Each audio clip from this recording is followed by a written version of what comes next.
Okay, we're in the attic still, just playing around. When I the exterior, oh, maybe you haven't seen the. Oh, this is the air conditioning. You've already seen the exterior video. On the front portico, I was talking about this vent as the fresh air induction vent, and here we are coming in. This is the fresh air induction vent coming into the house. All right, so we come over here. It's a little 12 by 12 air filter. Those things are supposed to be cleaned every once in a while. Okay, there's a little metal air filter in there. Okay, see how dirty it is? Okay, it's supposed to be cleaned. That's the fresh air induction vent. Then, this is our duct. It's not supposed to be kinked like that. And then, on our duct, look at all this duct. See this? See that nylon?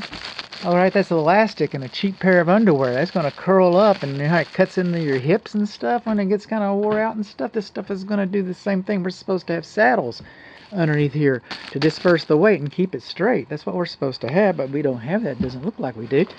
Alright, coming on over here. Not supposed to have more than half an inch sag. Yeah, I get it. Not supposed to have more than half an inch sag, and we got all this, see all this nylon stuff, and no saddles. Okay, there's a flashlight on us. We need to take the scenic route.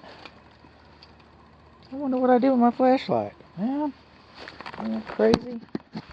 I'll get out my spare, and then I'll find my main flashlight in a minute. Okay, but we can work with this. Talk about our soffit. You know what I'm not getting? This will go back to the attic.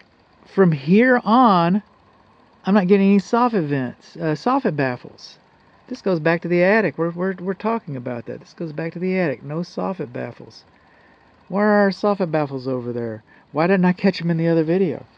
Alright, but I got them. Alright, so coming back in here, furnace, first things first. This is our furnace. I had a question in the video that was probably the video right in front of this one, if you would have noticed that one. I said that there's a 15 amp breaker going to the furnace, and I was kind of curious about that, so my curiosity got the best of me, and this is a 14 amp system, and so the breaker is definitely the right size, perfect size, all that kind of stuff. So we're doing pretty good there. This is where our air filter is. It's a 20 by 20 by 4, and if you haven't changed your air filter yet, you need to change it now. And it might look like it's clean. Now, if you changed your air filter in the last 3 months, you probably don't need to change it. You know better than I know. But if it hasn't been changed, if it hasn't been changed at all, if it hasn't been changed in over 3 months, you need to change your air filter. And this is the furnace compartment. This is our flue supported. How does that look around the no daylight coming through there? Okay, that's good. We don't like seeing daylight coming through there. This is our evaporator coil and our duct. We've been complaining about our duct, so I'm going to do that. There's going to be some still images.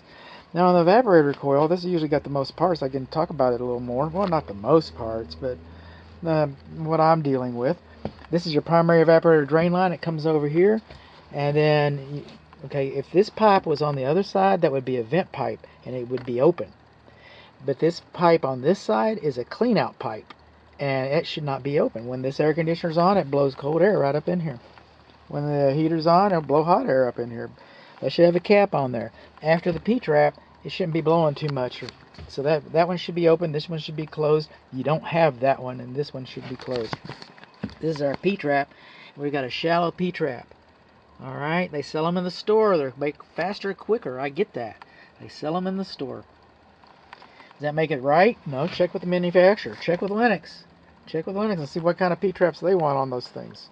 What's the problem with the shallow P-trap? Well, the shallow, this is a, newer system. Higher efficiency. As the air is dragged across these coils, it gets wet. That's why we have the drain pipes. All right. Now, when the system turns off, all the water that's up in these coils drops, and it goes down here like a roller coaster. It goes down here to this shallow P-trap, and goes swoosh. It's not self-cleaning, but it's self-clearing. Swoosh. It's like a roller coaster. The last car follows the first one. Swoosh. Leaves that open. Where does this pipe go? This pipe goes to the sewer. So if that has been cleared, what happens to the sewer gases? Well, they migrate back up here, and they come out here, and they come out this thing because you don't have a cap on it. And they come up in your attic, or maybe they even go a little farther. They come up in your coils. Then this thing kicks on. Then it evenly distributes all the pathogens and the microbes and the whatever those things are that you got up in there. And just, you won't smell it because it'll be so evenly distributed throughout the house, and it'll be such a minute amount. It doesn't mean that it's a zero amount. It doesn't mean that. And so that's what the trap story is all about. What else? How else can I bore you? I'll figure out a way.